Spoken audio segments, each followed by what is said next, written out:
Now, I was invited to give some thoughts on today's topic, which is calming the mind by staying in the present.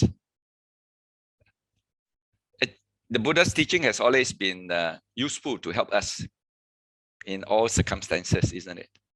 And whenever we are having a lot of confusion, a lot of anxieties, a lot of worries, a lot of difficulties, often than not, we ask ourselves, how shall I calm my mind? How shall I stay stable and as peaceful as possible? And often than not, we are always advised, just take a deep breath, breathe in, breathe out, and focus your mind on nothing else except your breathing. Now, indeed, this is actually the core of our Buddha's teachings, is that by being able to focus on what we are doing now, what we are experiencing now, what we feel now, what we think now, will help to calm the whole situation and set the mind towards what you call alignment. So it is important to be able to have that skill, that technique, so that we are able then to focus, concentrate, and be mindful. Now, we all know that there is a lot of emphasis. And in many occasions, we have heard from great teachers who always tells us to live in the present moment. Because there's never any other time than now. Because all else is an illusion, a fantasy, and a nightmare. In other words, whatever we are experiencing, recollecting, these are actually understanding what an illusion is. So you are far more than your mind. You know? Therefore, thought is not the only aspect in which you exist. Because your life essence emanates beyond time, beyond thoughts. And therefore, you are, if you are aware, the presence behind all of this. So living in the present moment means letting go of your past. You have experienced a lot of past events, and who knows how many years we have lived. In fact, we all know that we have actually gone through eons of time, life after life, experience followed by new experience. And if we still dwell on this, we are actually creating an illusion. And secondly is, most of us wait for the future. Now, is that wise? Before it could come, before it could appear, before it could happen, we hope something will happen. We hope something will take care of it. And therefore, sometimes we go to the extent of worries about what might happen. So it means living your life consciously. Consciously means having the concentration and the mindfulness. And aware that each moment you breathe is a gift. If you can take the next breath and the next breath, and you are aware and you are treasuring these moments, indeed, it is almost like you are experiencing a great gift in life. Now, the ability to be in the present moment is a major component of your mental wellness, because it all dwells in the mind. And what you experience in the mind in that present moment is reality. What is in the past and what is in the future, they are only what we call illusions. It can happen, it has happened, and it may never happen. So therefore, when you say, what am I doing now? So I'm now talking, I'm now listening, I'm now sitting, I'm now breathing. I'm now eating. So that was the gist of a lot of our practice. Be aware and be mindful of what you are doing now. So the more present moment is all that exists. The reality of things is actually what is happening at this present moment. The past is gone and the future has yet to come. Now, if we are continuously dealing with the ramifications of the past, then the choices that we made then will forever impact us even until today. In other words, if you still think of your past, it affects what we are doing today. Why not we take control? Why not we be in control of the ship that we are in and be aware of where it is sailing? So therefore, the most important practice that most of us are treasuring is the ability to be mindful of the present moment. Mindfulness is the practice of purposely bringing your attention to this present moment without any evaluation, without any analysis. You just be aware, what am I doing at this present moment? Now, this is a skill one develops through meditation or through focusing. Mindfulness derives from sati, which is a significant element of Buddhist tradition. And even if you practice Zen, practice Vipassana, or practice Tibetan meditation methods, there is this very strong element that when you have set your focus and develop a concentration, you use this concentration to then advance into mindfulness. Now, they always say that, the concentration itself may not be enough to make you realize the characteristics of phenomena. For example, mindful of impermanence, mindful of non-entity, and mindful of dukkha or suffering, deriving from an attachment to a non-entity. So staying in the present help us live more fully. Because when we are in the present moment, we do not dwell in our past and we do not dwell in the future. Our mind is clear from all those attachments. Our mind is clear from all those defilements that has arisen before and to come. Our mind is at this moment, and the moment you can have that focus, there is only one path or one alternative, is that the mind will then settles down and calm itself. That's the reason why when you are in a state of confusion or in a state of anxiety or in a state of anger, the advice is always just take a deep breath and focus on your breath. Your mind is not on any other subject except only on your breath. You are free from those elements that causes you to be anxious, causes you to be angry, causes you to be unhappy.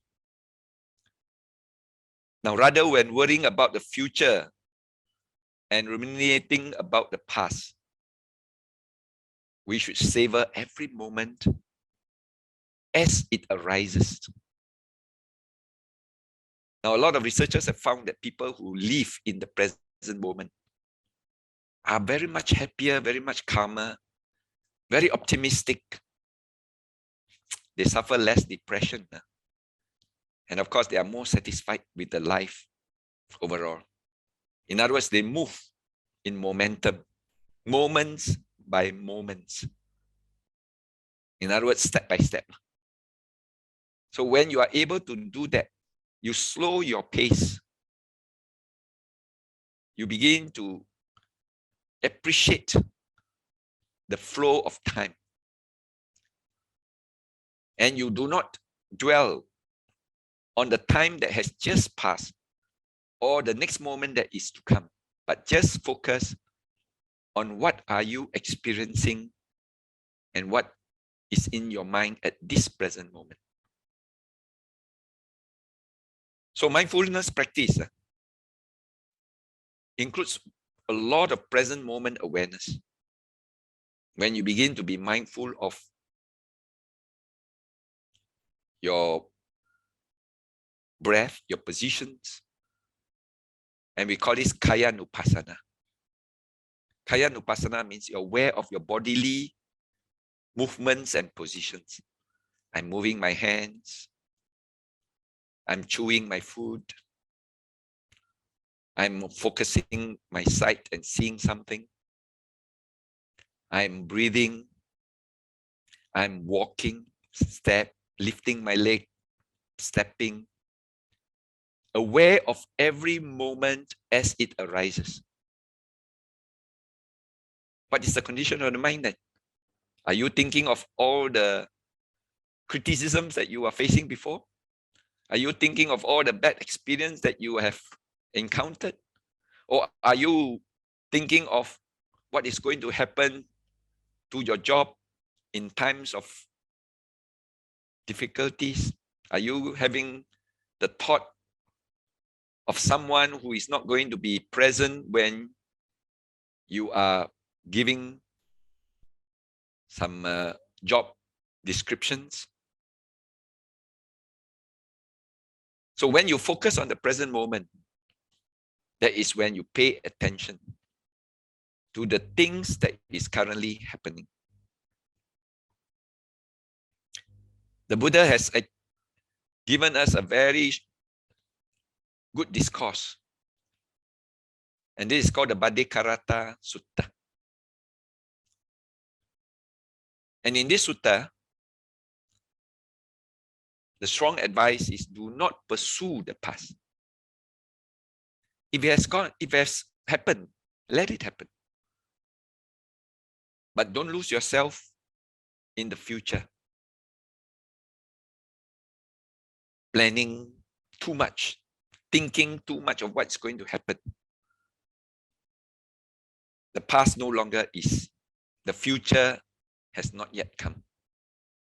Looking deeply at life as it is in the very here and now. The practitioner dwells in stability and freedom or attachments. And in this sutta, the Buddha also mentioned that you shouldn't chase after the past or place expectation on the future. Because what you sow now, you will reap the fruits. If you don't sow and do any action to help yourself, then you will not expect any good result. And when the past is already left behind, the future is yet unreached. Whatever quality is present, you clearly see right here and right there.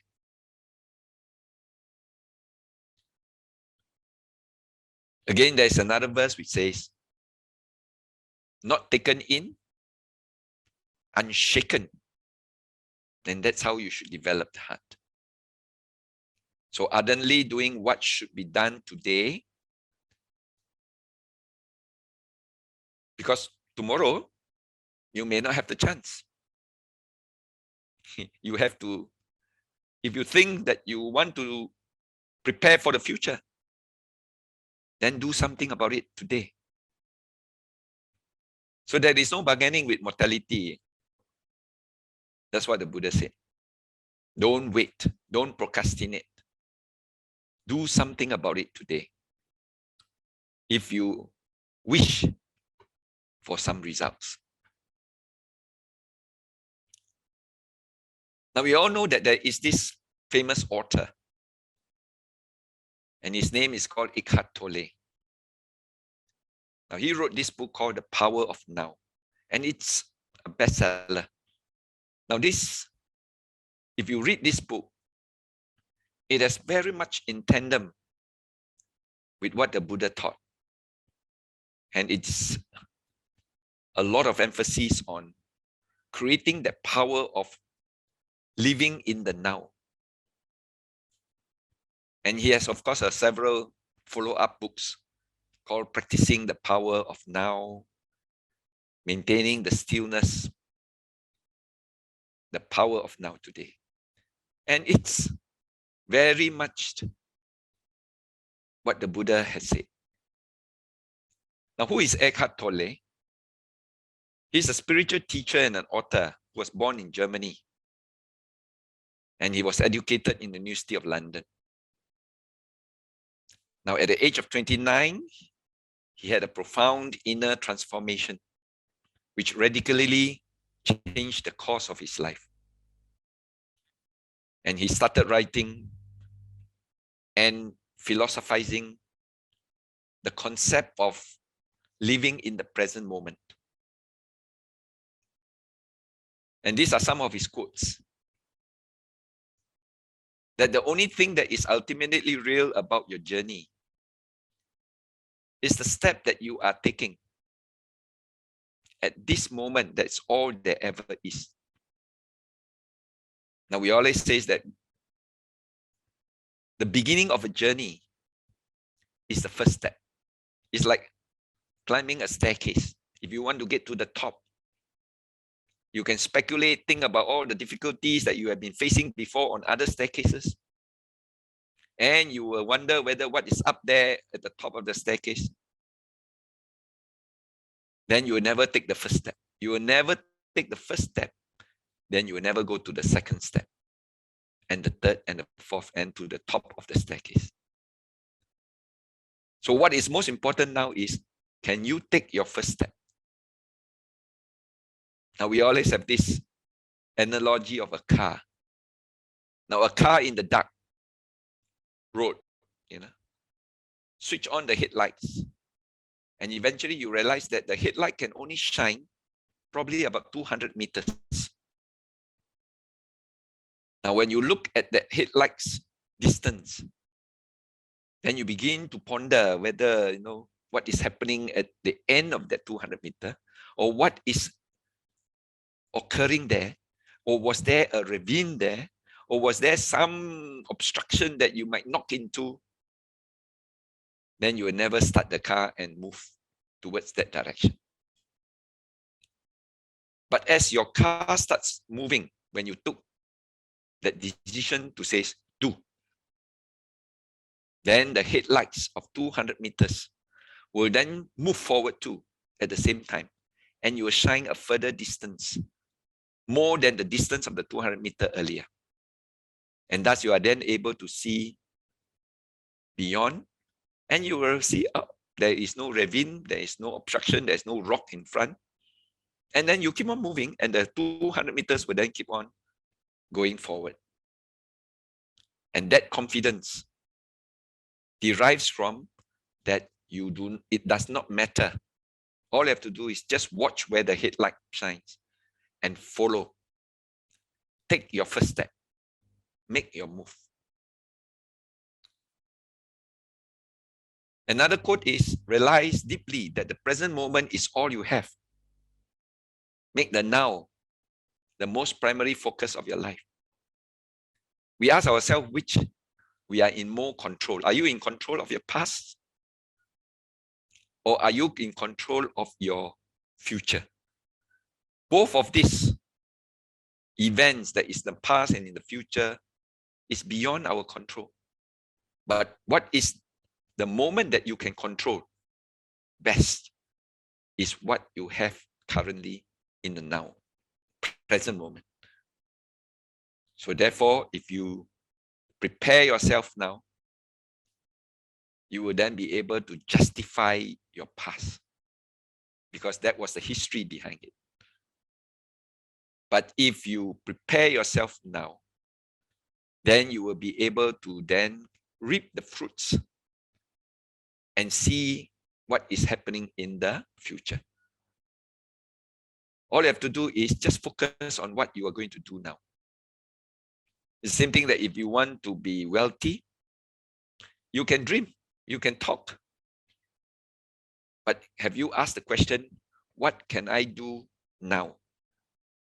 If you want to be enlightened and be a wise person, then ask yourself, what shall I do now?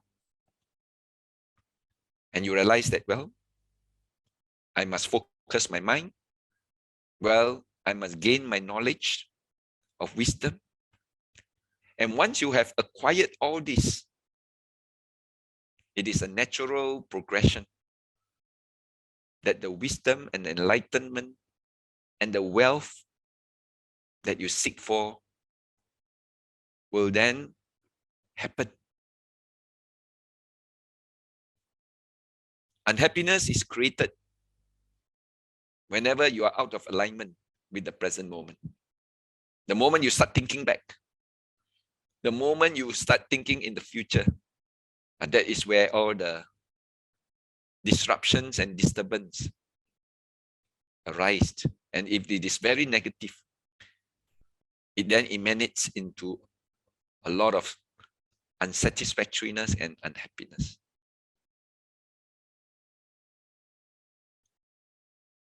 Now, when you have too much in your past, you have a lot of guilt. You feel guilty of what you have done. You regret. You express a lot of regret all the time and say, no, I shouldn't have done this. I shouldn't have done that. I should have moved in that direction. I should have helped. When you think too much of your past again, you get a lot of resentment. Why is that person so bad to me? Why has he not treated me well? Why is that event not happening for me?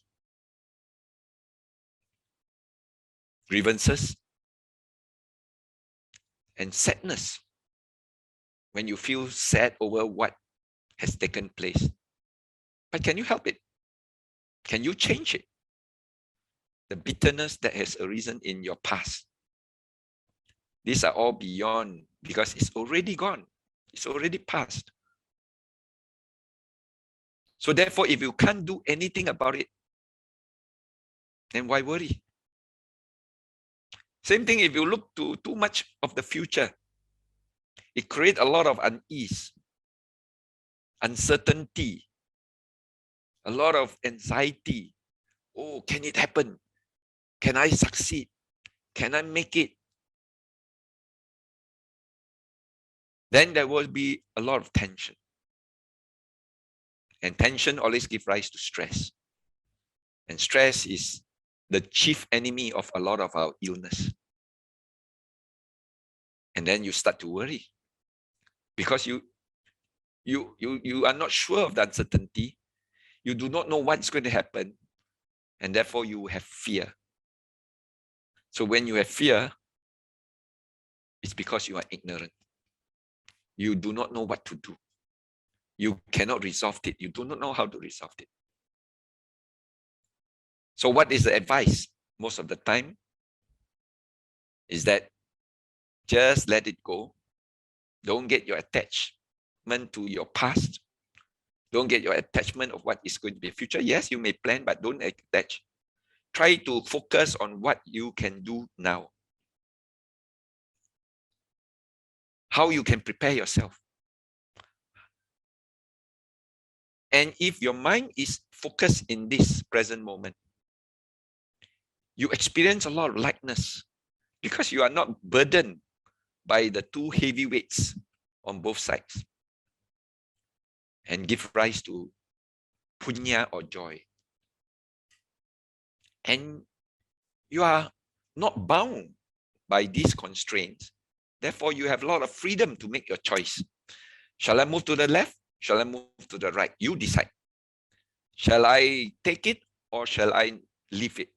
You decide. Shall I help or shall I not help? You decide. So there is a lot of freedom, a lot of choice.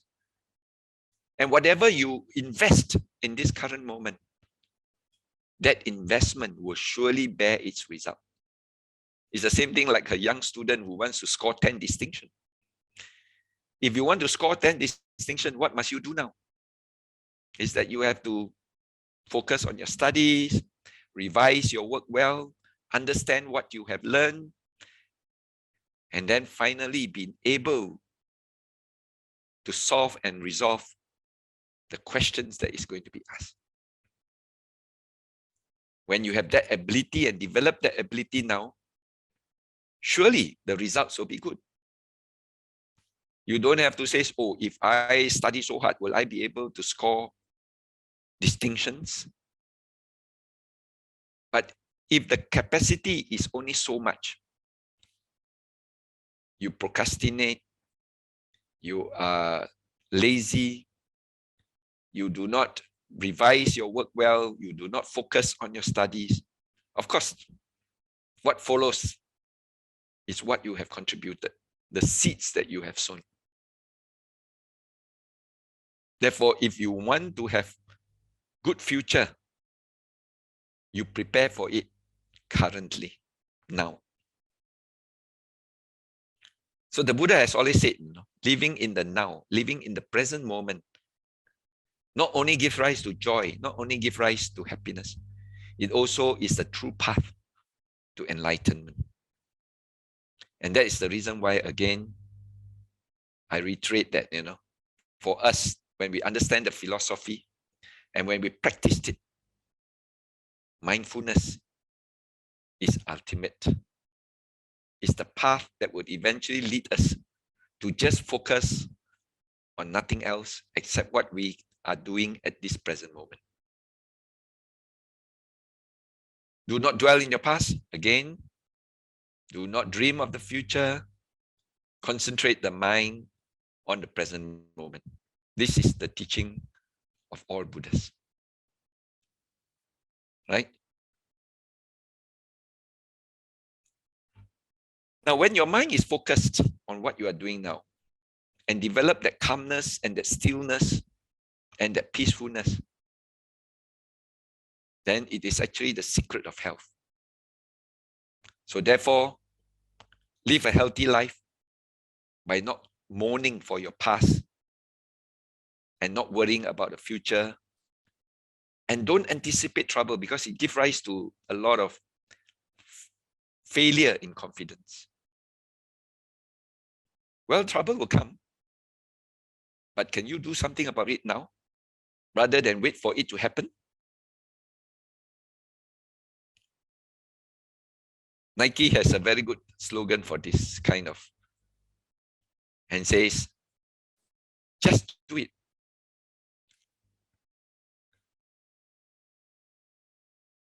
Now, as we all know, that it is always one step at a time, one ladder, rung after rung. You will eventually reach your destination. So are you prepared to focus on your first step and then focus on the next step after you have taken your first step?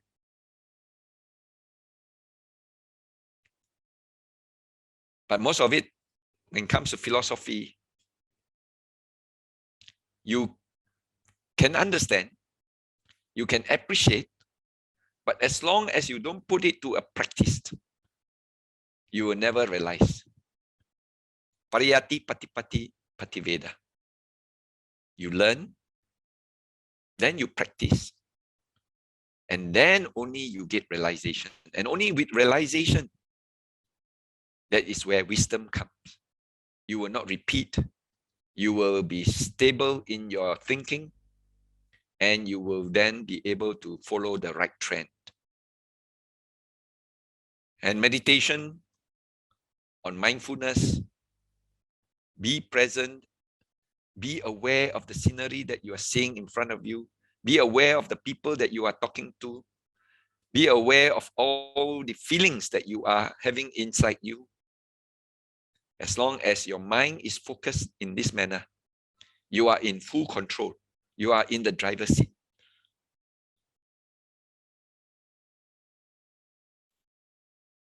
You appreciate this great teacher, Thich Nhat, who just recently passed away. His teaching has always been in this direction. That you have to realize that happiness is not something you find at the end of the road. You have to understand it, and that it is here now. And happiness now is more important than happiness in the future. Are you feeling good about your life? Are you feeling happy about what you are doing? Just focus on this present moment. When you are treasuring it, you are enjoying it. This is the magic. And he also said that we have more possibilities available in each moment than we realize. Because at each moment, we begin to see things differently.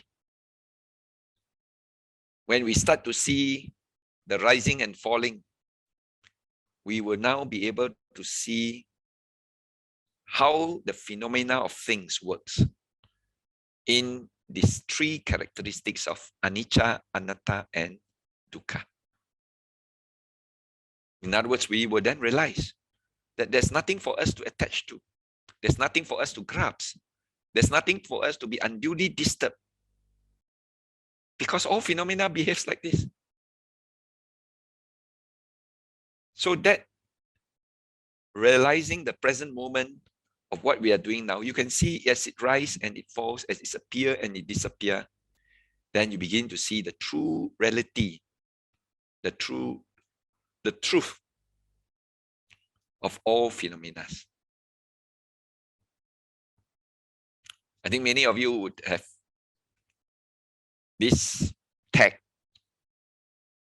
either on the wall, or either in your bookmarks, or either in your mobile phones. It's a very strong message. It's only 4 words, but it's a very strong message.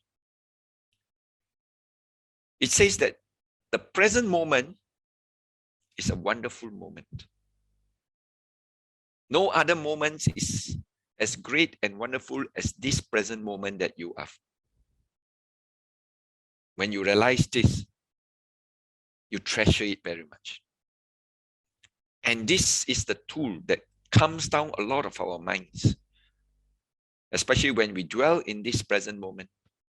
Our mind just go free, liberate itself, free itself from all the binds and bounds of all the defilements, of all the worries and anxieties, of all the unhappiness that has arisen. And happiness is here and now. Again, a very strong, powerful message that you don't have to seek it in the past or seek it in the future. You experience it here.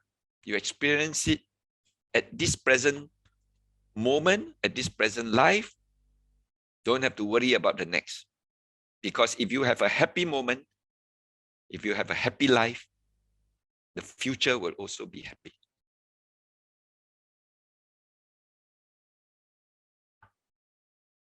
So hope is important because it can make the present moment less difficult to bear. Because if we believe that tomorrow will be better, then of course we will be able to bear a hardship today. Why he said this is because a lot of people find difficulties in calming themselves down by meditating and finding the time to meditate. And then eventually suffering all the pain and discomfort while trying to create mindfulness or instill mindfulness in their mind. But when we have that hope, when we believe that tomorrow will be better, if we are able to do something good today, then we can bear it, no problem. So the best way to take care of the future is to take care of the present moment. So without thinking and talking, there is no obstacle to get in the way of our enjoyment of the present moment. Otherwise, you get distracted. That's why in all our Buddhist teachings, stillness and calmness is very and highly important in our practice. We must maintain some stillness and calmness or quietness, silenced at certain point in our time. Enjoy that moment, because those are the moments that is the ingredient to develop wisdom. And when you have the experience of stillness at that moment, brings a lot of joy. And it's very precious. So a lot of us practice breathing in, breathing out. As we enjoy the moment of breathing in and out, understand that you are calming your body and your mind. And then as you breathe out, you give a smile, dwelling in the present moment, the only moment. You will realize that there is a lot of stillness then, a lot of peacefulness then, and a lot of calmness. And that is what life is all about. That is why life becomes abundance and available, and you are experiencing it, rather than the emptiness in the both bundles on the side.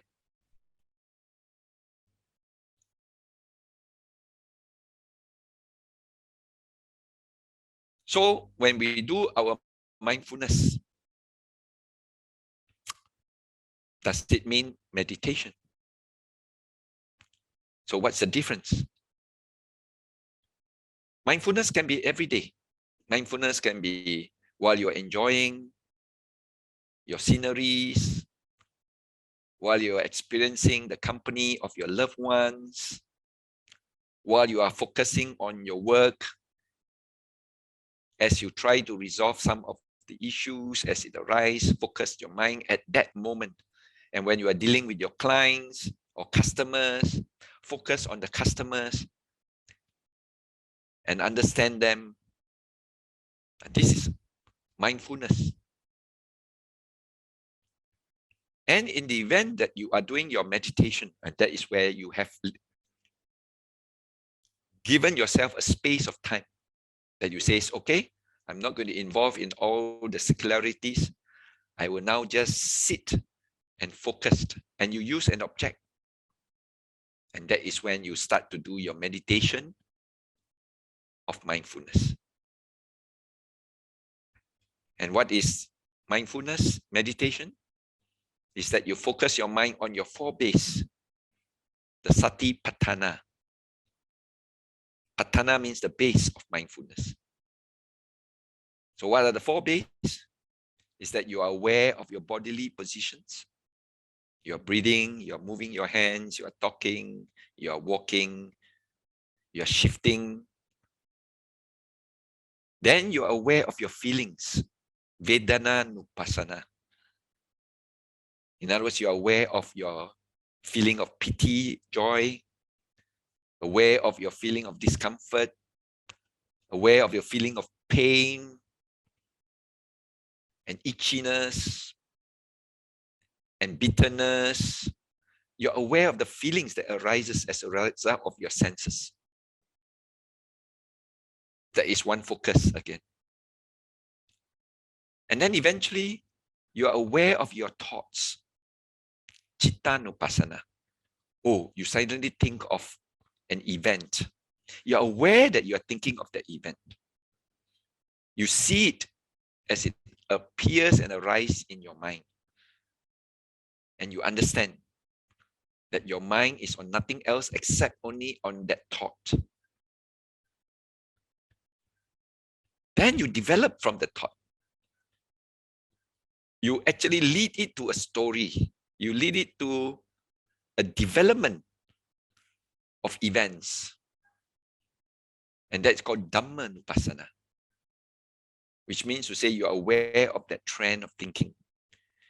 You are not lost. You are not what you call unable to control, but you are in control of where your thoughts are moving. So you have your Kaya Nupassana, Vedana Nupassana, Chitta Nupassana, and Dhamma Nupassana. So your mind is on nothing else except your 4 bases of mindfulness. I always like to say that meditation is divided into 2, which is called Samadhi meditation and Vipassana meditation. Samadhi meditation is where you develop one-pointedness or focus or concentration. And Vipassana meditation, where you develop awareness and mindfulness of the 4 bases of mindfulness. That means, where is your mind now? Is your mind in the Chitta? Is your mind in Vedana? Is your mind in Kaya? You are aware at all times. So it's something more like, your mind is like a monkey. And then you have a chair. And then you take the monkey and you put him on the chair. And you say, monkey, sit. And the monkey will then sit, okay, maybe for a few seconds, a few minutes. And like all monkeys, they become fidgety, they become uneasy, they become discomforted. Eventually, they will then start to move, they will start to jump, and they will move off, they will run away. Our mind is like that. You ask them to be focused, it runs away. You ask them to focus, it runs away. So you got to keep on trying. And take the monkey and sit, don't move. The monkey runs, catch it again, put it back, sit, and the monkey runs again. Until one day, the monkey then sits there for 5 minutes without running. The monkey then sits there for 10 minutes, then 20 minutes, 30 minutes, 1 hour, no running. And then you get fully concentrated positions. And when the mind is in concentration, it gives rise to blissfulness. It gives rise to jhanic calmness. But that is resultant as a result of your concentration. The wisdom only comes when you must realize that the concentration is also impermanent. It will then be there, and then if you are not careful, it then dissipates and disappears. So, but if you are dwell on it, then you are going to be disappointed if it disappears. Dukkha. So, anicca, anatta, dukkha. So, when you are able to realize that concentration is also having that characteristics, that is when you get vipassana or insight. But when you move into the 4 bases of mindfulness and says, okay, now I'm going into my 4 bases. Of course, your mind must be focused, your mind must be concentrated, focused on your Kaya, focused on your Vedana, focused on your Chitta, focused on your... It's like having 4 chairs instead of 1 chair now. And then you have that monkey jumping from 1 chair to another chair. Where is that monkey now? In the Vedana chair. Where's the monkey now? In the Chitta chair.